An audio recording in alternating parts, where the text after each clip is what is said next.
seadil-adilnya. Bagaimana dia sudah memperlakukan anak ibu sesuai dengan hukum.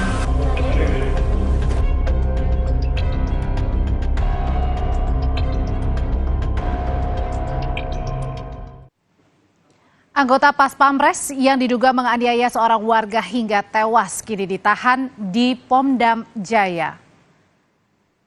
Seorang warga bernama Imam Mashkur tewas saudara, diduga kematiannya akibat dianiaya anggota Pas Pampres. Atas peristiwa ini, TNI langsung melakukan penyelidikan terhadap anggota Pas Pampres tersebut dan sudah ditahan di Pomdam Jaya.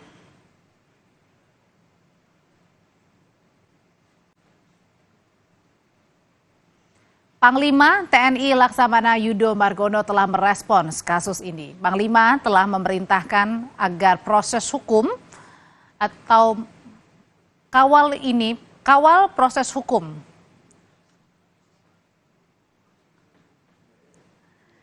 melalui Kepala Pusat Penerangan TNI Laksda Julius Wijoyono. Panglima TNI mengatakan prihatin dan akan mengawal kasus ini agar pelaku dihukum berat, maksimal hukuman mati, minimal hukuman seumur hidup, dan pasti akan dipecat dari TNI karena termasuk tindak pidana berat melakukan perencanaan pembunuhan.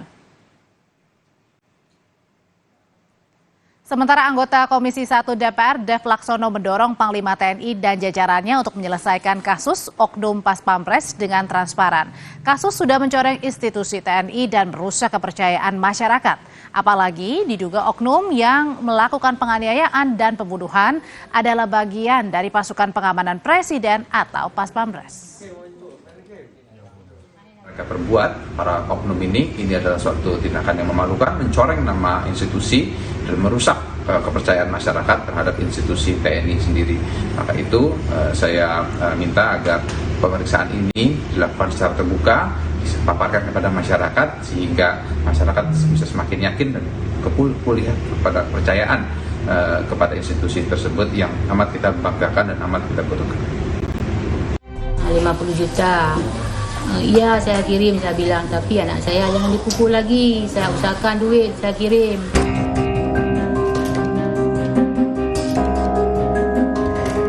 Siapa menyangka percakapan soal permintaan tebusan 50 juta rupiah jadi komunikasi terakhirnya bersama sang anak Imam Mashkur kala itu.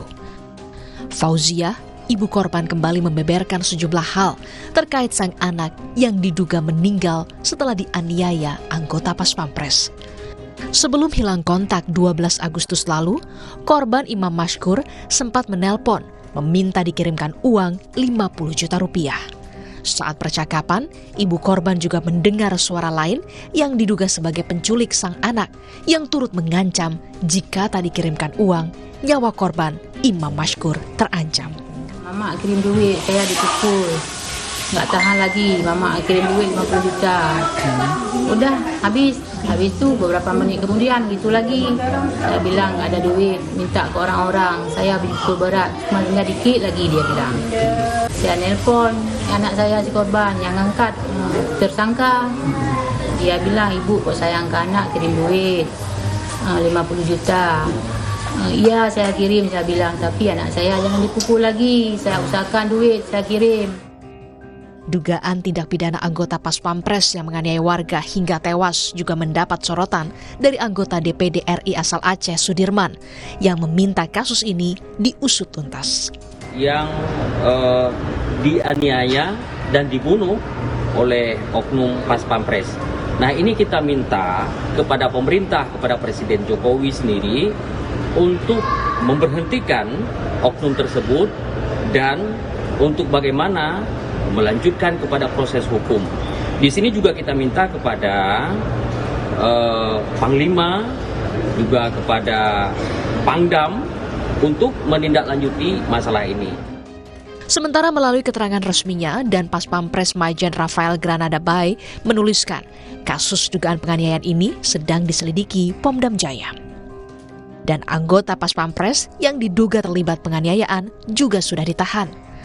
Sementara itu, keluarga korban yang berada di Biren Aceh berharap pelaku bisa mendapatkan hukuman yang setimpal. Tim Liputan, Kompas TV.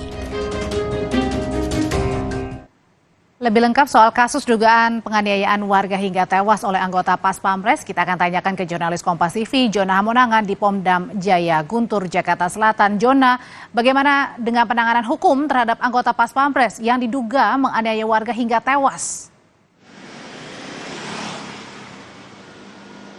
Ya Audrey, untuk ketiga anggota TNI saat ini masih berada di Pomdam Jaya untuk dilakukan pemeriksaan. Jadi status mereka ini adalah sudah ditahan. Nah, terkait dengan tiga anggota tersebut, ini memang betul bahwa untuk Praka RM ini berasal dari Pas Pampres, tapi bukan yang berdinas melekat atau menempel ke Presiden atau Wapres. Tadi dia berada di Batalion Protokol Pengawal Presiden. Jadi seperti PM yang membawa kendaraan. Nah, siapa dua lagi anggota TNI? Yang pertama itu berasal dari Satuan Topografi dan yang satu lagi berasal dari Satuan dari Kodam Iskandar Muda yang memang ditempatkan di Jakarta. Jadi memang terkait dengan ketiga orang tersebut saat ini masih dilakukan penahanan dan tentu saja nanti akan ditanya beberapa keterangan oleh dari pihak Pomdam. Kami sendiri masih belum mendapat keterangan resmi dari pihak Pomdam Jaya dan saya sudah berusaha untuk mengonfirmasi kepada Pomdam tapi belum mendapat balasan sama sekali, dan juga dari Puspom TNI mereka sudah menyerahkan ini ke Pomdam Jaya. Jadi memang untuk statement resmi masih harus menunggu dari Pomdam Jaya. Yang pasti terkait dengan pemeriksaan ini sangat penting,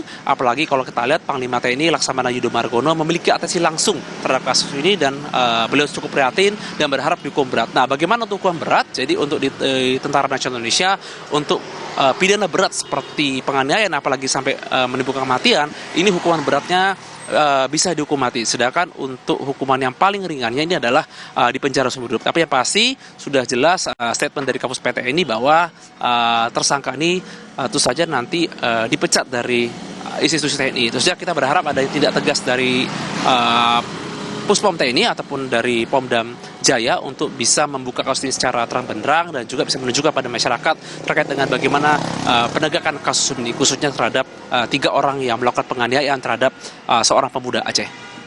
Audrey? Jona, dari penyelidikan sementara apa yang diketahui, sebenarnya apa peran dari anggota Pas Pampres ini? Apakah termasuk ya menganiaya hingga menyebabkan tewas seorang warga?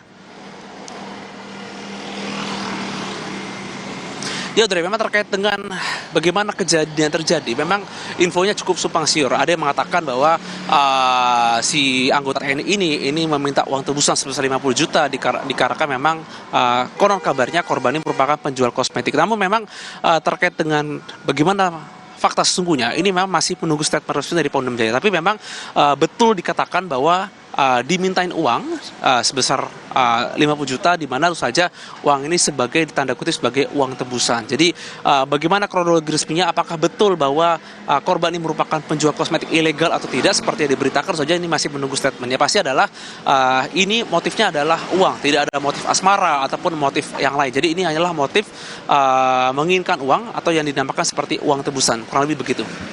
Audrey? Dugaan sementara adalah korban dimintai uang tebusan, salah satunya dari anggota Pas Pampres. Terima kasih laporannya jurnalis Kompas TV, Jona Hamonangan. Ke informasi berikutnya, Saudara, dari proses pemadaman kebakaran di TPA Sarimukti